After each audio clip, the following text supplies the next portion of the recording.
Службой государственной безопасности был проведен комплекс оперативно-розыскных мероприятий, направленных на установление лиц, причастных к осквернению религиозного культового места, в ходе чего были установлены двое граждан Республики Абхазия, которые в настоящее время задержаны. В отношении них проводятся следственные мероприятия. В ходе обыскных и других мероприятий обнаружены возможные предметы совершения преступления, а также имеются другие сведения, подтверждающие их причастность к данному преступлению. А имена их не раскрываются пока?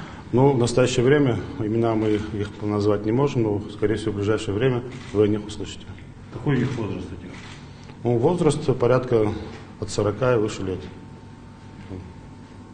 А какой мотив был, пока неизвестно у них? Ну, мотивы, скажу вам так, их мотив пока не установлен, но служба государственной безопасности прорабатывается ряд версий, которые, возможно, как говорится, могут иметь место быть. Это, возможно, причастность иностранных спецслужб, с учетом резонанса того, что сегодня это дело произвело, как говорится, на территории Республики Абхазия, а также, возможно, лиц, вынашивающих намерения о дестабилизации внутренней обстановки Республики Абхазия.